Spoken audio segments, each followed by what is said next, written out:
Maviga? Nema. Što učinje od mene? Od onakoga čovjeka. Pretražila sam celu kuću, nema. Ma kako može da nema? Otkud ja znam kako? Ajde, molim te, nemoj da si mi toliko naivna. Znaš ti dobro gdje si ga stavila, ajde. Traži. Šta još hoćete od mene? Hoću pare. Nema, jel čujete šta vam govorim? Čujem, ali nije logično da ja nemam pare. Je li kuća blindirana? Jeste. Je li torba ušla u kuću? Jeste. Prema tome, molim, hoću pare na viđelo. Ja muškarce apsolutno ne razumem. Eto ti Gana, ti mi je nešto logično, ona ne razumije.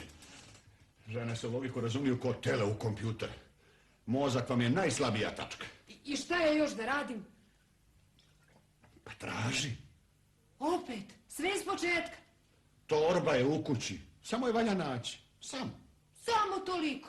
Ja ću ovako bez mozga da puzim, a vi ćete sa vašim džinovskim mozgom da sedite i pijete. Od muke. E pa gospodine Šćepane Šćekiću, da vam kaže nešto Zagorka Patrnožić. Ajde, uzmi ti malo. Osvježi se pa nastavi. Ajde.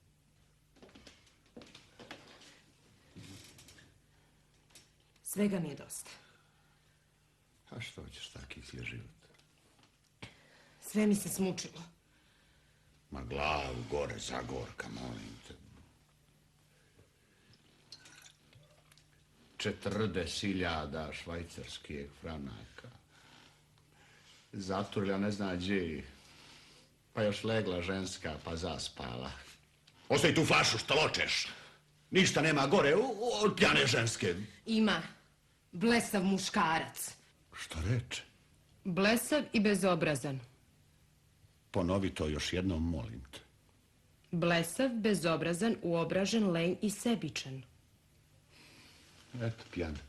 Vi ste najgora varijanta koja me mogla zadesiti u životu. A pošto je pjana, ko da nijesam čuo. Gdje je torba? Može li kafa? Mene grču.